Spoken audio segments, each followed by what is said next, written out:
حسبي ربي جل الله ما في قلبي غير الله نور محمد صلى الله لا إله إلا الله.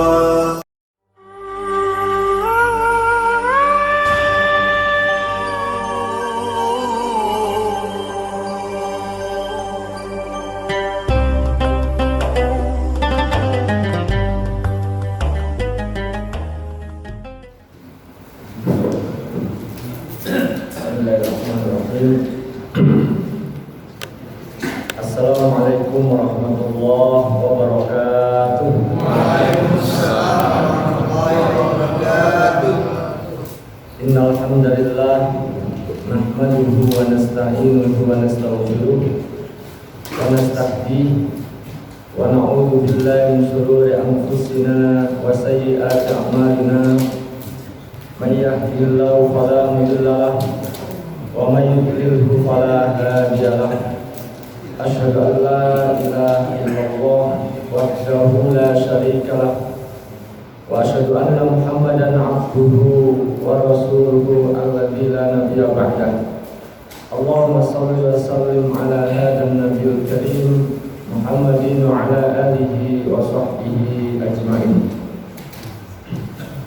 Qalu subhanaka la ilma lana illa ma 'allamtana innaka antal alimul hakim. Allahumma inna nas'aluka khairal hadhihi lailah fathaha wa nasraha wa nuraha wa barakataha wa hudaha wa na'udzu bika min syarri ma fiha wa syarri ma ba'daha. Allahumma ij'alna mimman yastami'una al-qawla fayattabi'una ahsanah wa adkhilna fi ibadika as-shalihin bi rahmatika ya arhamar rahimin. Para jemaah sekalian, Bapak, Ibu, para ustaz, para imam, wabil khusus pengurus masjid rahmatullah. Yang pertama, kita bersyukur kepada Allah atas segala nikmat, segala karunia yang Allah berikan kepada kita semuanya, sehingga di kesempatan malam hari ini kembali kita bisa laksanakan sholat maghrib dengan berjamaah. Mudah-mudahan sholat maghrib kita dan seluruh ibadah dan amal sholat kita diterima oleh Allah Subhanahu wa Ta'ala. Kemudian yang kedua, semoga sholawat dan salam senantiasa terlimpahkan kepada uswah hasanah kita Rasulullah Sallallahu Alaihi Wasallam serta para keluarganya, para sahabatnya, dan orang-orang yang senantiasa mengikuti sunnah-sunnahnya hingga yaumil qiyamah. Para hadirin sekalian, rahimahullah, pada kesempatan bulan yang lalu kita sampai dalam bahasan tentang surah Al-Fatihah. Ya, kita masih membahas tentang rukun-rukun sholat. Jemaah sekalian, rahimahullah, tentang sunnah-sunnahnya belum kita bahas sekarang. Kita baru bahas yang pokok-pokoknya, rukun-rukunnya.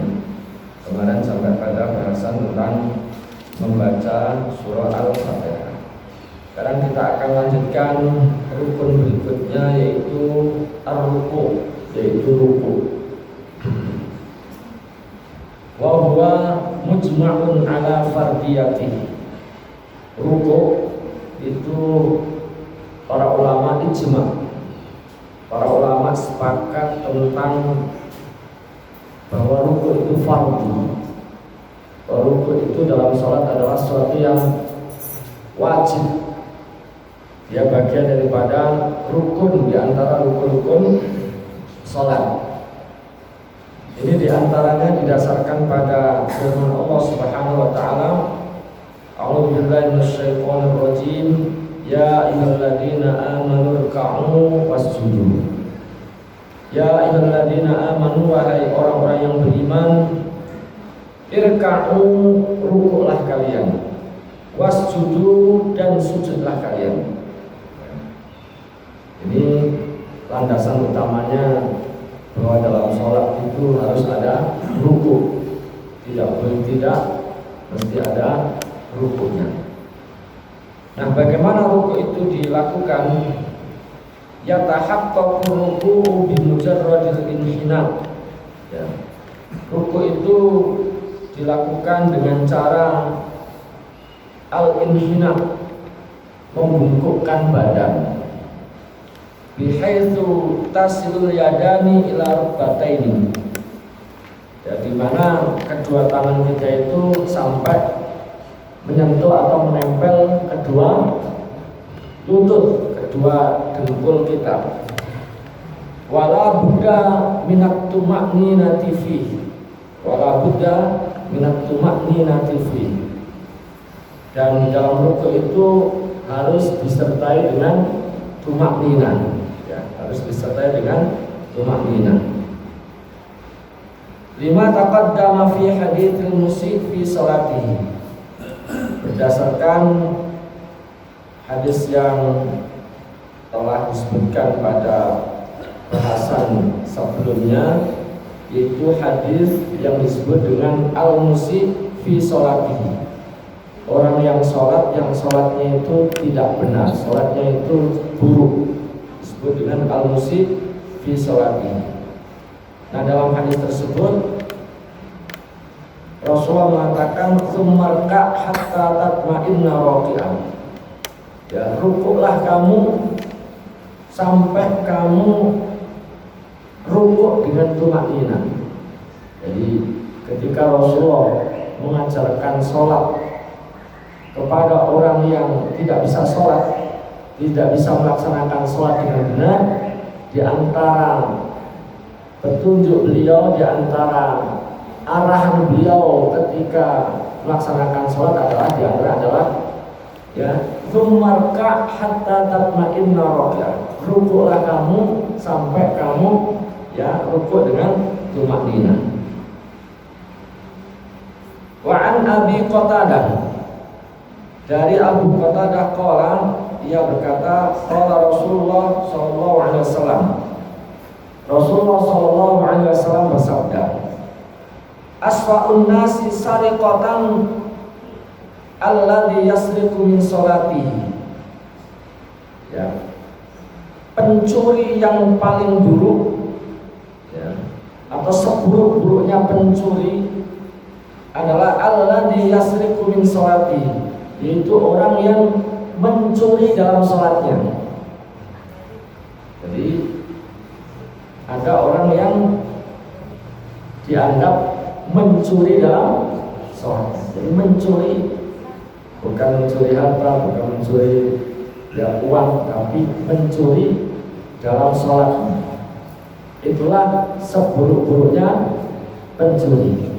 Ya. Maka para sahabat kemudian bertanya, qalu, mereka berkata, ya Rasulullah, wahai Rasulullah. Ya.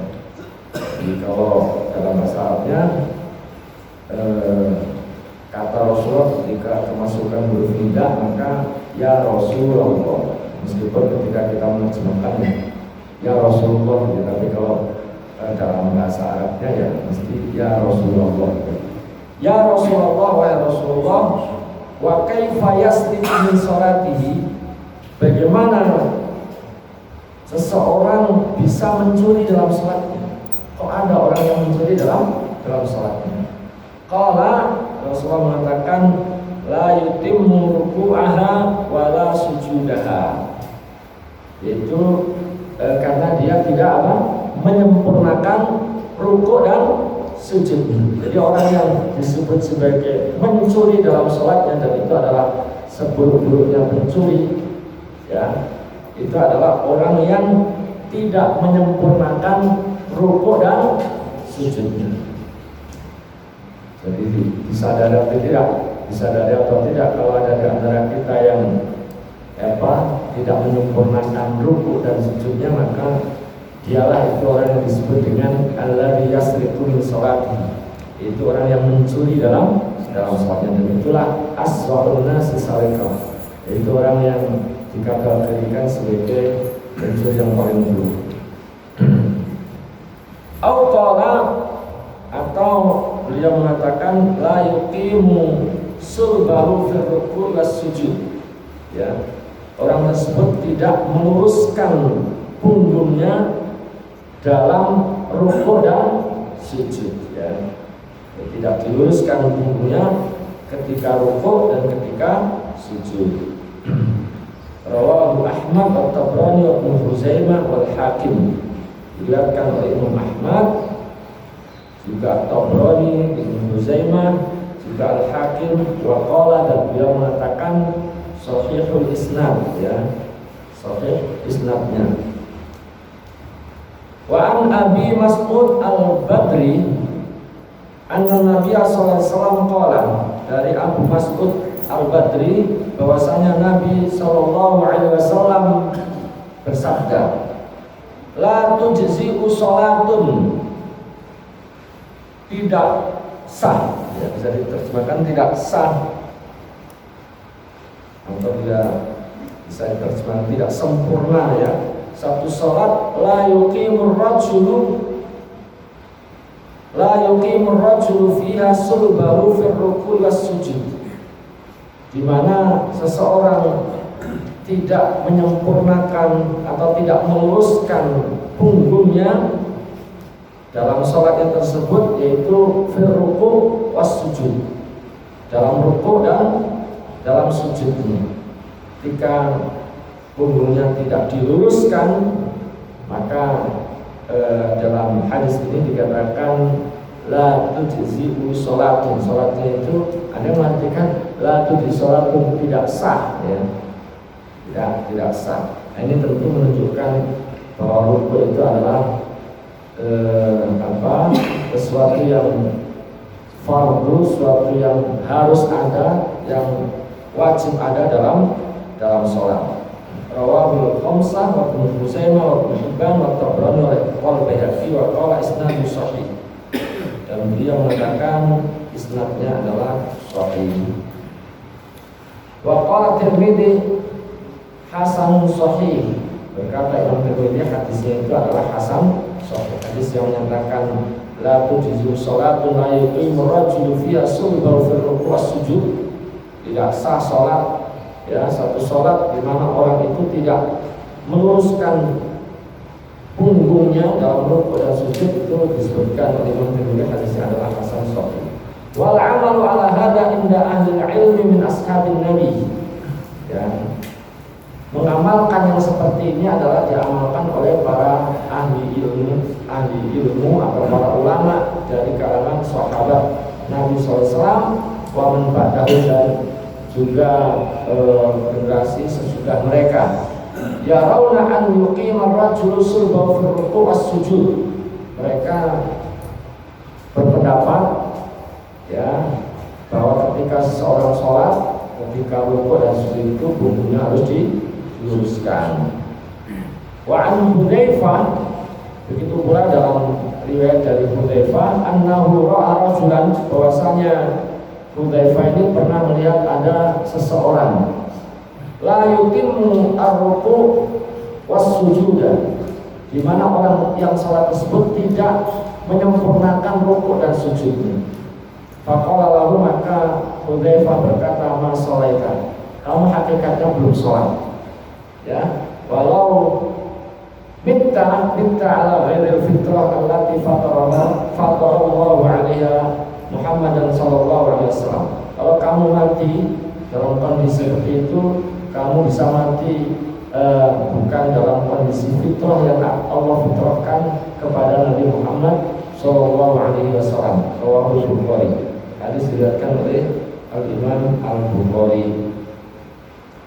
Jamaah sekalian rahimanallah, jadi di antara rukun sholat itu adalah rukuk, ya.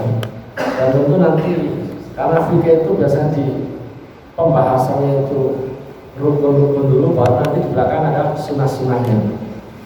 Kalau kita membahasnya urutan fikih ya begitu, rukun dulu baru. Meskipun nanti di dalam di dalam sunnah-sunnahnya kita akan dapati tentang bagaimana posisi rukuk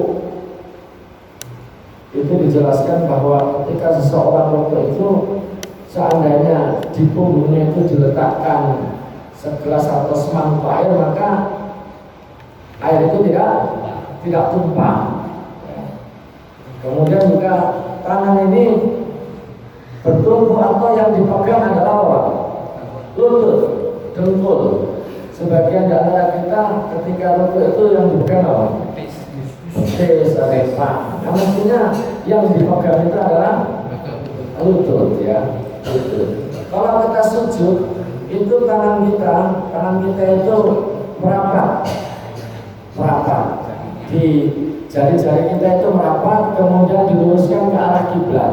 Nah, kalau kita rukuk itu renggang, ya, seakan menggenggam lutut, ya. Jadi yang dipegang, yang kita jadikan tujuan itu adalah pada lutut, ya, pada lutut. Para hadirin sekalian, rahimanallah, kemudian juga nanti akan dijelaskan, ya, nanti secara detail kita akan bahas di dalam sunnah-sunnah di dalam rukuk, ya. Termasuk posisi kepala itu tidak galak ke atas, tapi juga tidak ke bawah, ya, tidak ke bawah, ya. Pandangan itu adalah diarahkan ke tempat sujud, jangan lihat kaki, Pak, ya. Kadang ada orang sujud tapi yang dilihat kakinya. Jadi yang dilihat adalah ke tempat sujud. Nah, itu nanti secara detail akan kita bahas di dalam sunnah-sunnah. Tapi sekarang kita baru bahas tentang bahwa di antara rukun sholat itu adalah ruku.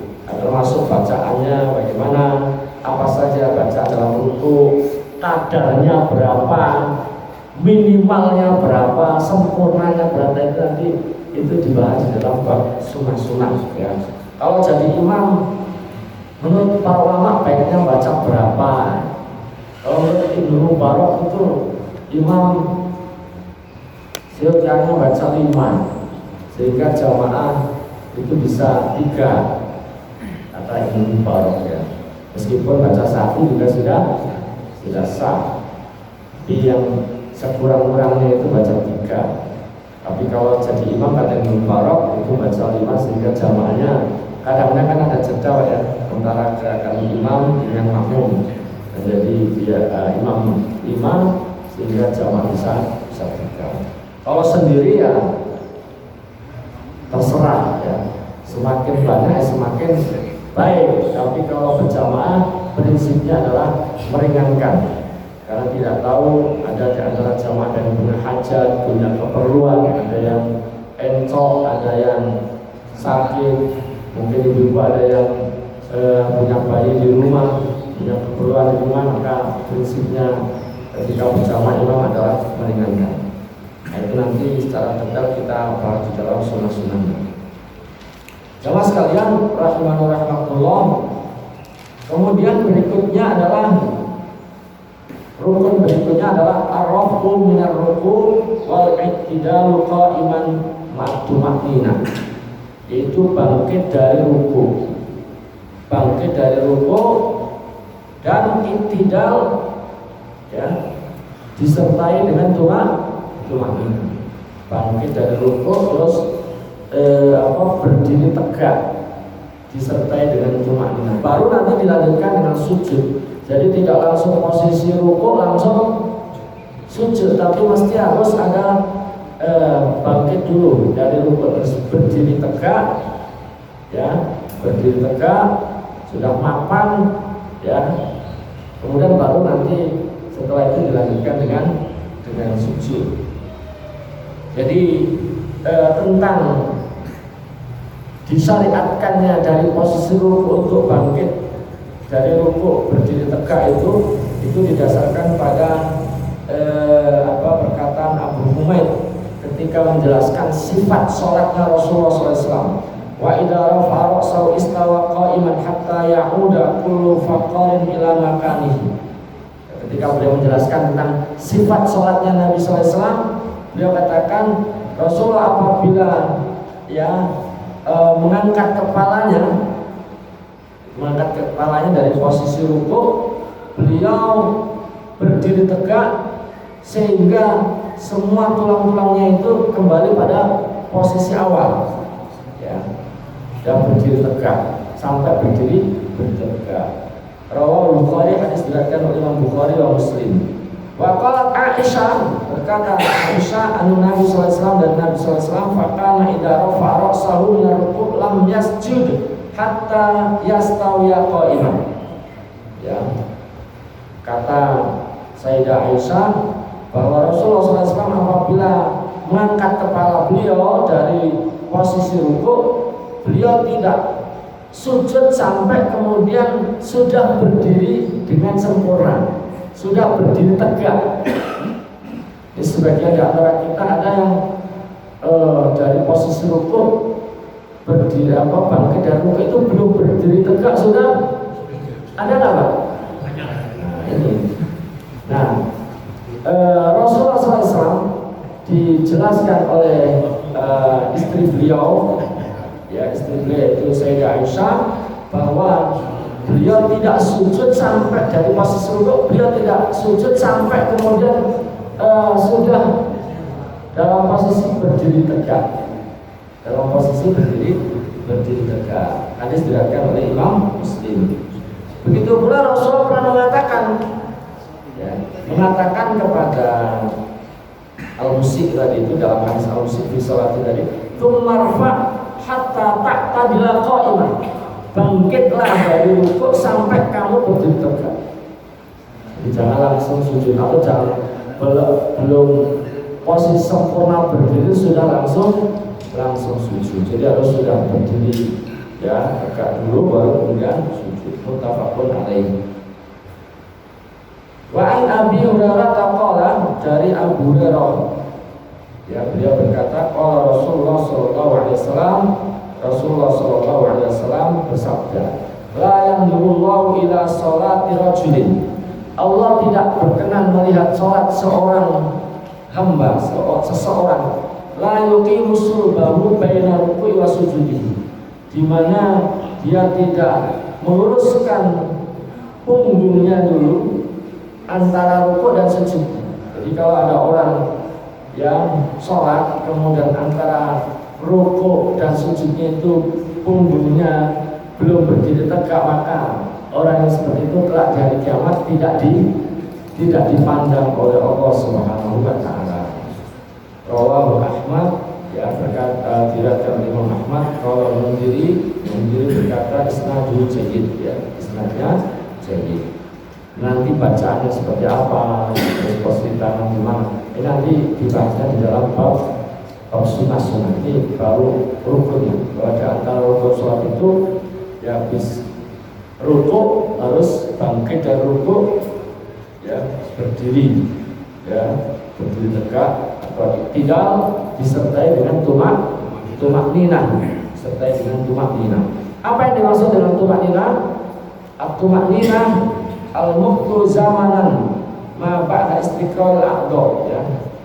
Jadi tumak ninah itu diam beberapa saat setelah anggota tubuh kita itu menempati posnya, sudah mapan pada posisinya, terus diam sejenak, itulah yang disebut dengan tumak ninah.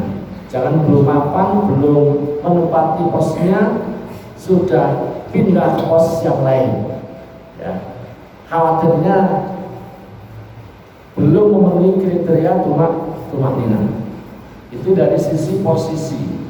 Kalau dari sisi durasi disebut tumak ninah itu di kitab ini disebutkan qaddara adnahal ulama'u bimiqdari tasbihatin, ya. Ulama memperkirakan minimalnya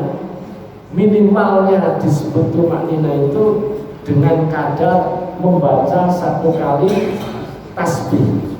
Kalau misalnya ruku, ya, kita sudah membaca bacaan ruku, subhana rabbiyal adzim, atau subhana rabbiyal adzim wa bihamdihi, atau bacaan yang lain sekurang-kurangnya sekali. Nah, itulah durasi minimal disebut tumanina. Begitu kalau kita sujud disebut sudah tumanina, sekurang-kurangnya minimalnya kita sudah membaca 1 kali tasbih. Itu dari sisi durasi. Dari sisi posisi tadi, posisi anggota tubuh kita itu sudah mapan, sudah menempati posisi yang seharusnya. Pas rukuk ya bagaimana, pas sujud bagaimana, sudah diam sejenak. Itulah disebut dengan tumanina. Jamaah sekalian rahimani wa rahimakumullah. Kemudian berikutnya setelah bicara tentang bangkit dari rukuk, bicara tentang iktidal, berikutnya rukun di antara rukun sholat itu adalah as-sujud, yaitu sujud.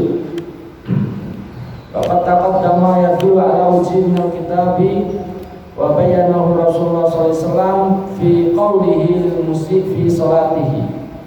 Sudah berlalu penjelasan ya sebelumnya, yaitu dalil yang menunjukkan wajibnya sujud baik dari Quran seperti pada penjelasan rukuk tadi, ya ayyuhalladzina amanu ruk'u wasjudu. Nah, ini dalilnya dari Al-Quran tentang wajibnya sujud.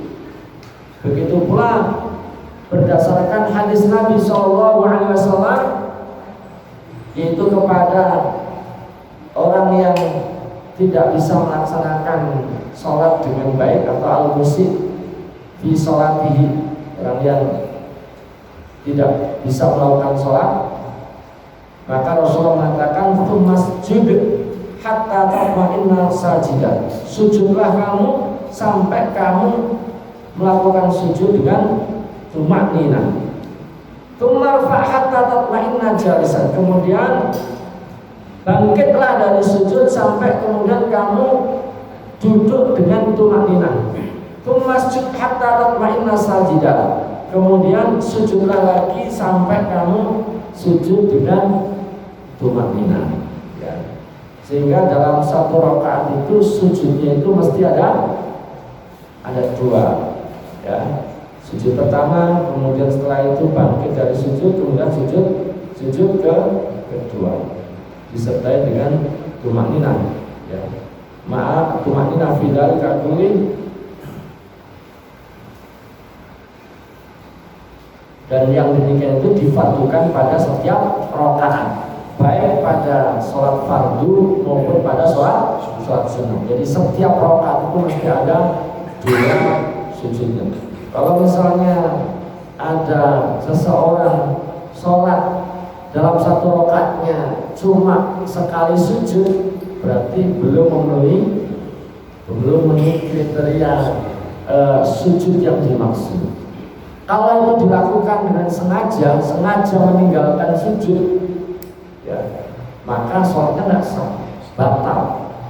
Tapi kalau misalnya lupa, ya, baru sekali sujud kemudian lupa sujud berikutnya, gitu ya, maka ya ingat-ingat sudah lewat ya, baru setelah berdiri atau setelah rakaat berikutnya baru dia ingat, maka ya rakaat tersebut dianggap tidak ada, tapi sholatnya tetap sah, lanjut terus. Tinggal nanti karena tadi ada 1 rakaat yang sujudnya kurang, ya berarti dia menambahkan 1 rakaat lagi dengan menyempurnakan apa yang sampai sempurnakan. 2 sujud 2 kali, baru nanti ada aturan sujud saja.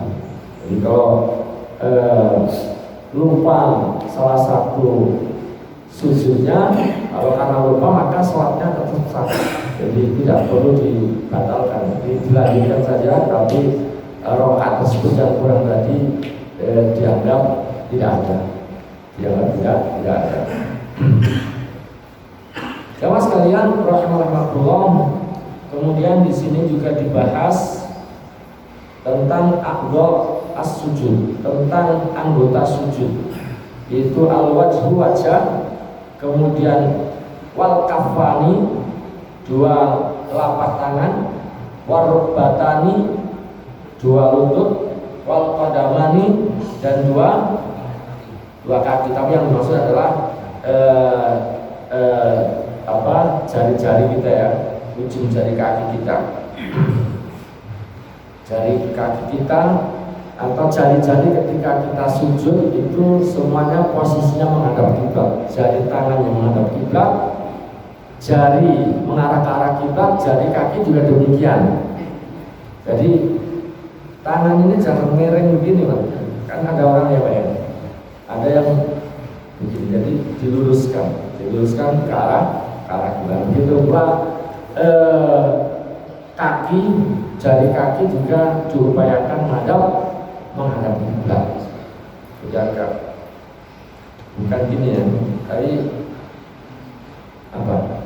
Gimana ya kita? Nekuk ya, nekuk sehingga jari-jarinya itu menghadap kiblat. Ya, ujungnya itu menghadap kiblat. Fa'an al-Abbas ibn Abdul Muttalib annahu sami'a an-Nabi sallallahu alaihi wasallam yaqul, bahwasanya beliau yaitu Abbas bin Abdul Muttalib pernah mendengar Nabi sallallahu alaihi wasallam yaqulu bersabda, "Idza sajada al-'abdu sajada ma'hu ya sab'atu arab." Ya, jika seorang hamba sujud maka sujud bersamanya yaitu 7 anggota. Wajhuhu, wajahnya, wa kaffahu, 2 telapak tangannya, wa rukbatahu, 2 lututnya, wa qadamahu, dan 2 kakinya atau 2 jari kaki dari 2 jari kaki. Rawal jamaah illa al-Bukhari, diriwayatkan oleh al-jamaah kecuali al-Bukhari.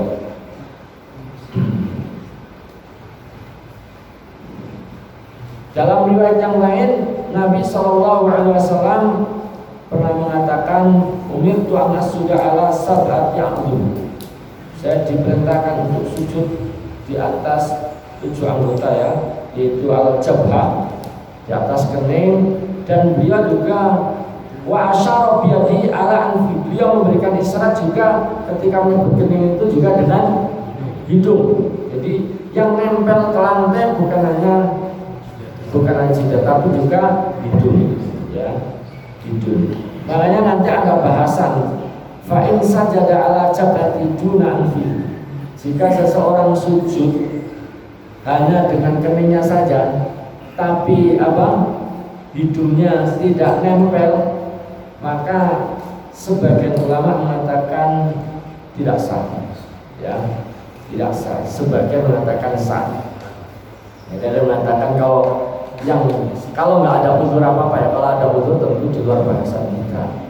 Tapi kalau tidak ada uzur apa-apa kemudian sujudnya itu tidak menempelkan hidung, maka diperselisihkan sah tidaknya oleh ulama. Ada yang menganggap sah, tapi ada juga yang mengatakan tidak sah. Nah, untuk keluar dari ikhtilaf tersebut ya sudah, ketika kita sujud kita pastikan hidung kita juga nempel. Kemudian jadi Nabi mengatakan kening sambil menuju hidung, wal yadaini 2 tangan, wal rukbataini 2 lutut, wa atraf ya, wa atrafi al-qadamain, dan ujung-ujung jari kedua kaki. Muttafaqun alaih.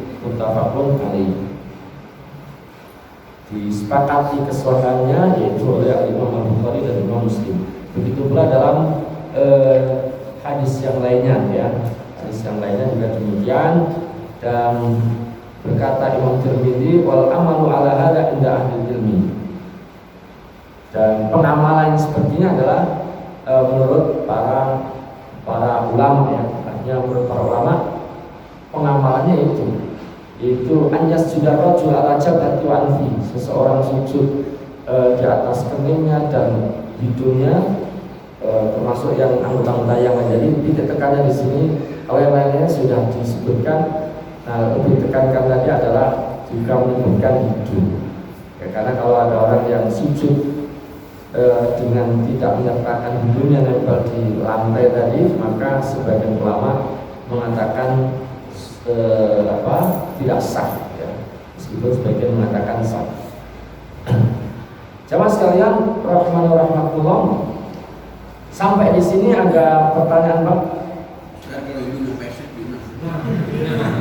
Kalau hidungnya pesek udah ditempel-tempel nggak nempel juga ya tentu la yukallifullahu nafsan illa wus'aha. Memang ada Pak, karena mungkin kecelakaan atau karena sejak awal memang qadarullah ditakdirkan hidupnya tidak sama seperti yang lain, ya tentu sesuatu yang tidak bisa dilakukan ya insya Allah tidak membebani.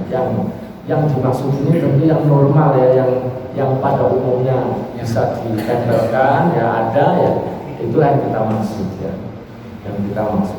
Berarti Ustaz ada yang mengatakan antara hidung dengan jidat ini itu di upload jidat yang nempel ke ini daripada hidung.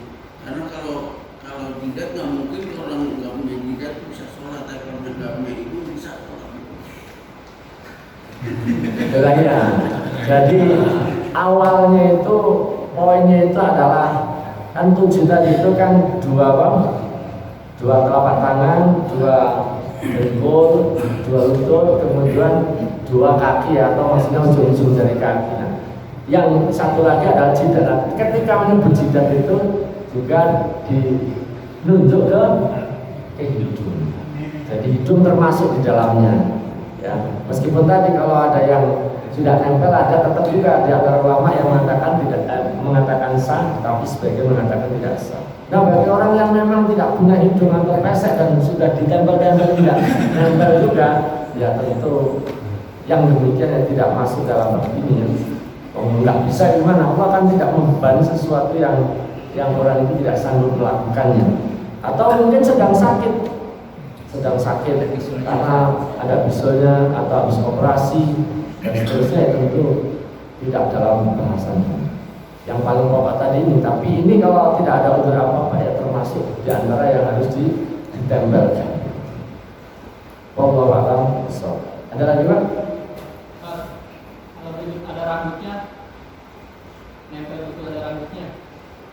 Nah, ini termasuk yang jadi ini mestinya tidak ada pengaruh. Makanya kalau kopiah ini kopiahnya ditarik ke ataskan. Bisa mungkin jangan ada penghalang ya. Gimana Pak rambutnya panjang kadang-kadang kemudian mau sujud itu mesti apa? Mesti gini kan. Nah, ini mengurangi kesempurnaan atau bisa masuk dalam bab makruh ya.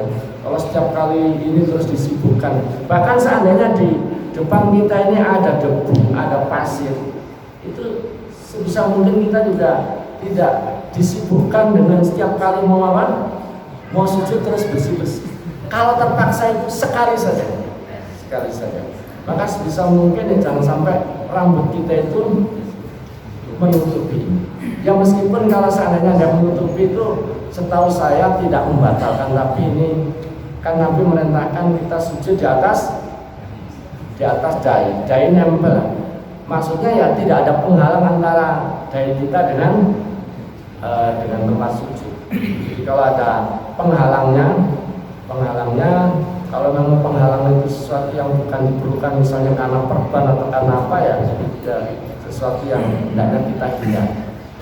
Jadi mungkin kita tidak disebutkan untuk menyimbang rambut kita atau kopiah kita sebisa mungkin kita sudah betulkan sebelum kita sholat, sehingga gerakan-gerakan kita itu yang murni gerakan sholat ya, gerakan yang memang disyariatkan. Di luar gerakan itu kalau memang tidak diperlukan maka itu masuk dalam bab makruh.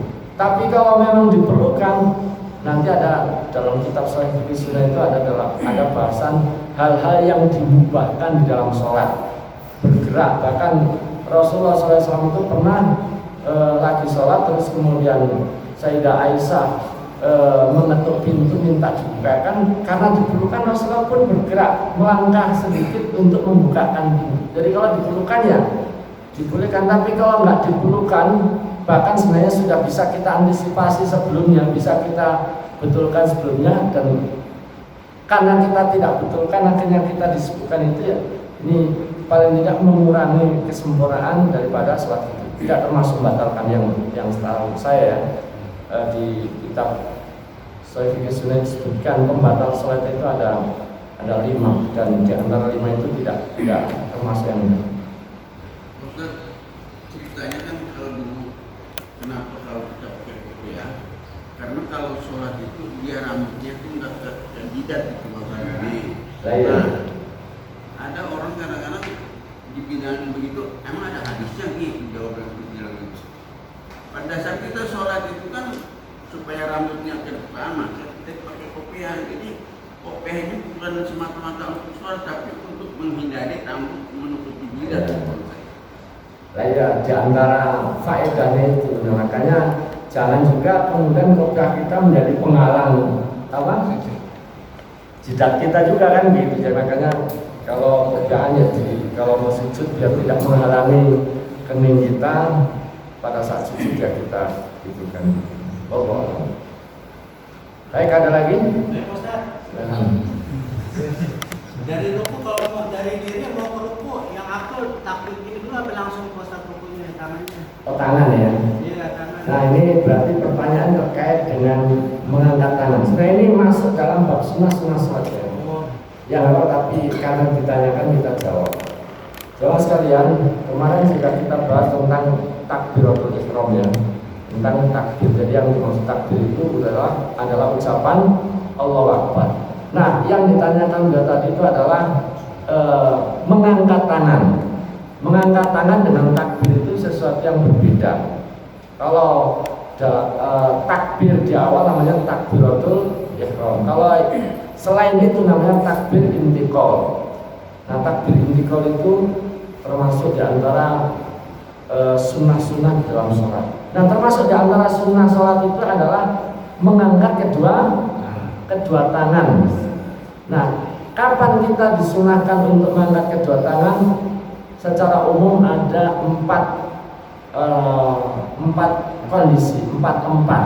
Pertama saat takbiratul ihram, kemudian yang kedua saat ruku, ya, ketika kita mau ruku ya, saat kita ruku Allahu Akbar ruku itu. Kemudian yang ketiga adalah saat bangkit dari ruku. Saat bangkit dari ruku itu ketika kita mengucapkan Sami Allahu liman hamidah itu disertai dengan mengangkat kedua tangan. Mengangkat kedua tangan saat takbiratul ihram sama saat ketika kita mau ruku, sama ketika saat kita bangkit dari ruku itu sama. Di mana posisi tangan yaitu bisa sejajar dengan pundak atau sejajar dengan telinga. Di antara ulama ada yang menggabungkan dua hal tersebut, yaitu ujung jarinya itu sejajar dengan telinga, sedangkan ini itu sejajar dengan pundak. Artinya ini masalah yang agak luas ya, ada yang terus sampai atas, ada yang sampai ini ya, itu pilihan-pilihan ya, tapi ada yang menggabungkan itu.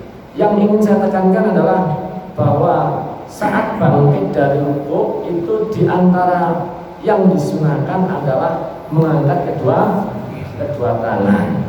Nah, mengangkat kedua tangannya saat bangkit dari ruku itu sama posisinya, sama tingginya saat ketika kita takbiratul ihram. Nah, satu lagi yang termasuk disunahkan kita mengangkat kedua tangan itu adalah saat bangkit dari rakaat kedua menuju rakaat ketiga. Jadi dari duduk tasyahud awal, kemudian kita Allahu Akbar berdiri itu disertai dengan mengangkat kedua tangan. Mengangkat kedua tangan itu juga sama seperti yang kita lakukan pada saat takbiratul ihram.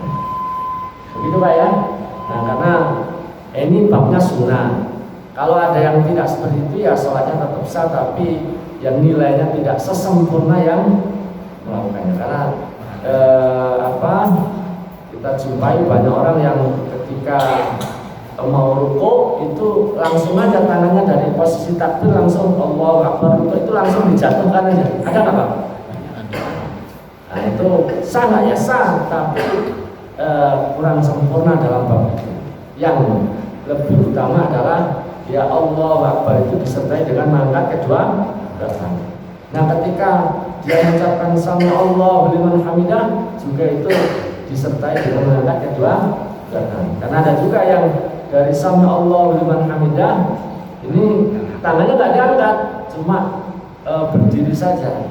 Sholatnya sah nggak? Ya sah. ya, karena sudah memenuhi tadi bangkit dari rukuk dan berdiri tegak, tapi sunnahnya mengangkat kedua tangan dia tidak lakukan. Jadi poin itu dia tidak mendapatkan nilai. Ya Allah Subhanahu wa taala. Nah, mengangkat tangan tadi bukan sekedar mengangkat tangan, karena ada juga yang mengangkat tangan tapi tangannya itu jadi ngasal gitu ya. Jadi mestinya angkat tangannya saat takbiratul ihram, sama saat ketika mau rukuk, sama saat ketika bangkit dari rukuk itu sama. Yaitu posisinya kalau kita biasa di bawah begini atau di sejajar pundak ya segitu, atau ini atas segini ya segitu. Jadi bukan hanya saat takbiratul ihram segini, tapi juga saat ketika rukuk, mau rukuk, saat bangkit dari rukuk, saat ketika bangkit dari rakaat kedua menuju rakaat ketiga. Tapi ngasal. Nah itu. Ada yang tangannya tuh nggak berarti nggak gini. Nah, miring gitu. Ada bukan begini. Ada yang begini.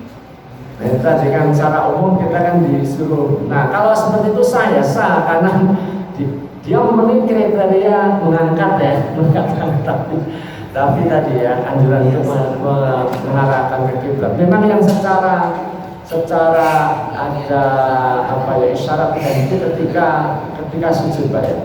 Ketika sujud itu yang memang saat tegas menghadap. Ya, karena memang nggak mungkin juga ketika sujud begini Pak ya. Jadi mesti begini.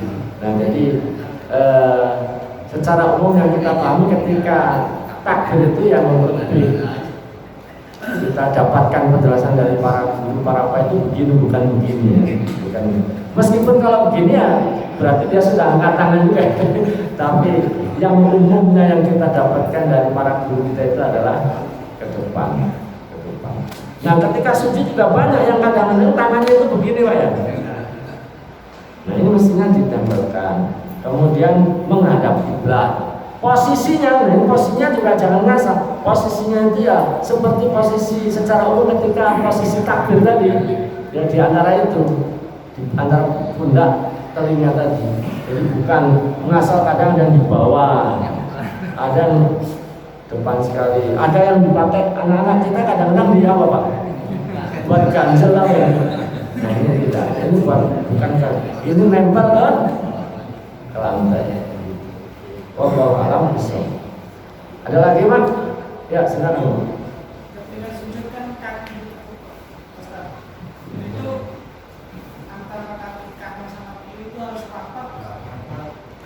Nah memang ada nanti di dua kitab saya ini nggak disebutkan ya, di kitab Fikih Sunnah maupun di saya kitab punya satu kitab lagi di Fikih Sunnah itu kalau di Fikih Sunnah tidak menyebutkan yang tadi, tapi di kitab lain saya lupa di kitab saya Fikih Sunnah itu disebutkan, tapi saya pernah mendapat penjelasan bahwa lutut itu tumit itu dirapatkan ya. Dirapatkan, ditempelkan satu dengan yang lain. Tapi kalau ada yang tidak seperti itu ya dia sudah sujud sudah di atas tadi ya. Di atas 7 anggota tadi ya. Memang dalam beberapa hal tidak selalu sama ya, tapi poin-poinnya itu tadi sama. Di kitab Fikih Sunnah ini nggak ada penyebutan harus nempelkan, tapi nanti di kitab lain ada. Wallahu a'lam bishawab. Jadi kalau ada yang tidak menempelkan ya maklum saja gitu. Tapi ada yang menempelkan memang di penjelasan kitab yang lain kita dapatkan sendiri. Allah. Nah, bagaimana dengan wanita? Secara umum sujudnya wanita. Nah ini juga termasuk ketika sujud itu lengan ini tidak ditempelkan ke lantai. Ya, sikutnya ini tidak ditempelkan ke lantai. Ya, nah. Tapi diangkat. Kemudian utamanya kalau kita sholat sendiri itu direnggangkan dari lambung, dan ini secara umum sebenarnya berlaku bagi bapak-bapak maupun ibu-ibu. Hanya saja menurut sebagian ulama, utamanya di dalam mazhab Syafi'i itu untuk perempuan ini dianjurkan untuk dirapatkan karena aurat perempuan kan beda dengan dengan laki-laki. Jadi sebagian ulama menganjurkan untuk dirapatkan. Tapi sebagian ulama lagi karena tidak ada keterangan secara khusus yang membedakan antara laki dan perempuan, sementara Nabi mengatakan sallu kama ra'aitumuni usolli, maka ini berlaku umum, sujudnya laki-laki begitu, perempuan enggak begitu. Begitu pula ketika misalnya rukuk, ketika takbir dan seterusnya, itu secara umum kalau tidak ada penjelasan secara khusus tentang wanita harus begini, berarti podo, berarti sama. Wallahu a'lam bishawab. Itu aja. Ada lagi? Ibu ada pertanyaan ya, Bu? Ada tuh di belakang. Baik, kalau tidak ada, karena sudah masuk isya, kita cukupkan sampai di sini. Kita tadi sampai pada bahasan sujud, dan insyaallah nanti di lain kesempatan kita melanjutkan di rukun-rukun berikutnya sambil membahas atau melanjutkan sunnah-sunnahnya di bulan. Kita akhiri dengan kafaratul majelis. Subhanallah walhamdulillah, asyhadu an la ilaha illa anta, astaghfiruka wa atubu ilaik. Assalamualaikum warahmatullahi wabarakatuh.